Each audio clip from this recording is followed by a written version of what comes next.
Hey, what's up guys, Nitro. Got a quick little video for you today on how to make some clothing for your model. So first thing you're going to want to do is have a mesh with a decent amount of topology. Next thing you're going to want to do is, if you can find the decent seams like this that are good and connected, you can just click one face from either side of what you want to grab and hit Control L, and it will grab both of the selections in between all of the seams.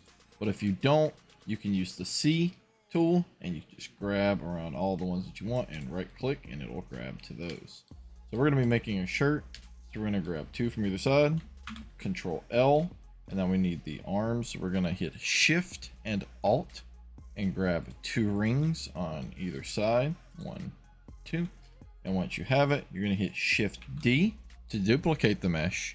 You're going to right click and then hit P and by selection.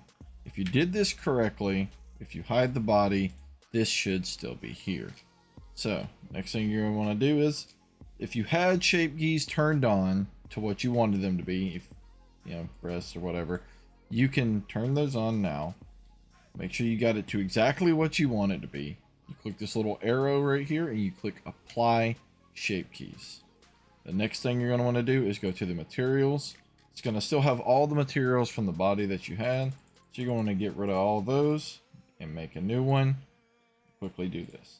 Next thing, now that you have this, turn the body back on, and it's going to have a little bit of clipping here and there. So you're going to click it, tab in, hit A, and then Alt and S. This basically makes everything go along its normals, and you can make it just a slight bit bigger than what you have. So here, once you've done that, everything is essentially ready to be edited. So since this is its own independent mesh, you can go in and either grab vertexes that you think need to be moved. You can use G and then G again to slide along the vertexes. You can turn on this, which is proportional editing. So if you grab one vertex and move it, it does this. If you grab this, you can edit the whole thing. Same way you can click X and have it happen on both sides when you do something. But my favorite to do is to just go into sculpt mode and go over here, and there is a brush called the smooth brush. You can turn this to just a very light amount like this, and your shift key is now the smoothing brush. So now you can basically use a grab brush, inflate, or blob, and you have shift. Whenever you hit it, it'll smoothen things out. So I can grab something, move it around, hit shift, make it smooth. So what you're going to do with this is just go grab everything that you think should be looking good, shift, make it look decent. You can go X to do this to both sides at the same time. Grab it, make things look pretty decent. Just rough out a decent shape. Doesn't have to be all perfect. Just some simple stuff. Now that you've got something pretty decent, you can add some very small details, like going in, grabbing either one of the arms like this. You can also add geometry to this, such as a loop cut, like I'll add here, one on either side.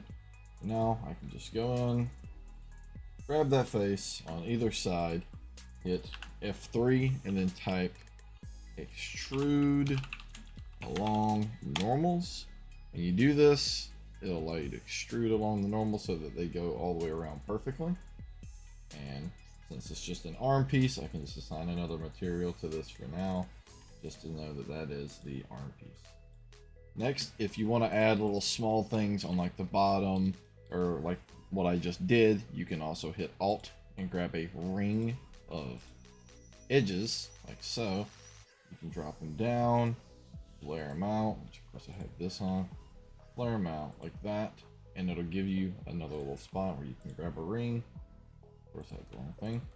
And you can assign and just have this at the bottom just to give it some stylistic purpose. Now the next thing I want to do is go into the armature. You can check to make sure that everything kind of moves around in pose mode with the same thing. Since this came from the mesh, it's going to have the exact same weight painting as what's under the mesh. So you should be pretty fine on things like that. Now next thing that I'll show you is there are things that you can get like thigh hides and arm warmers, which is a common thing in the community. You can just do this, L, You see you have all these extra rings down here. You can just click this out, and you can click the C key, go into wireframe so that you can see behind it, and middle click to get rid of it. And now you have the outline shape for the thighs, which I'll get rid of these. And what usually happens with these is people get them for one leg type and they don't know what to do with it. You know, they keep making them for different leg types. Well, with these, you genuinely can leave any shape key that isn't really, you know, the leg shape keys. Just go to the basis, tab A, alt S, go out just a little bit on the basis key, and now you don't have to touch anything really. You can leave all these same shape keys, but now you have all the other leg types that you have. You can move these around, and when you edit and you add any geometry to make it look better, as long as you do it on the basis shape key, the rest of the thing should be fine. So if you were to just say, hey, I want to extrude this and just have it, you know, have something cool at the top, you do that, it's not gonna mess with the rest of the shape keys at all. So you can do the same thing, go in here, now you have these, and it doesn't touch the other keys. You mess with something at the top, but if I change the leg types, still the same. So you can just keep these, have the different shape keys to change between the legs for commissions or whatever you're doing. Now, next thing. Once you have this, typically you're going to move into making sure the UV is decent. Again, since you made it from the mesh, it has the same UV as whatever you were messing with. Mine is, of course, a little zoomed out. So you have this. I do recommend, you can re-UV it, but I do recommend just going in and, you know, making the scale a little bigger, going in, moving it around, things like that. Just getting it positioned in the right place. Or you can just leave it like here, but if you want to have good text on it that shows across like the chest right here, you do need to have something like this. Grab both of them, scale them up, put them here, you know, fill them to the zone where you can actually, you know, put all your writing things that you want in it. If you have extra bits of clothing, like the thigh highs and other things, you can put them in the same UV here on the one side, so you can use one material for everything and pack it. It's called an atlas, and it makes things a lot easier on computers and your chat, and just on your computer in general. Next thing you're commonly going to want to do is you're going to want a basic material for this thing. If you don't really care too much, you can just go in and say horizontal split. If you're just making like renders, things like that, you don't want to just bake it out, you can just go to the shader editor, find whatever material it was. We have the shirt. Let's rename that shirt so we know what it is. You're gonna come down here, have all these things. The only thing you're really gonna want to mess with is come in here. You can up or down the roughness depending on what you want.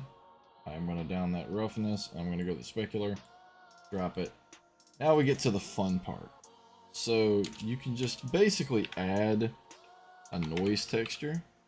Like so. Just like that. Just follow me through here. Scale it up. Looks pretty crazy. Now, you're going to want to add a color ramp. Add that.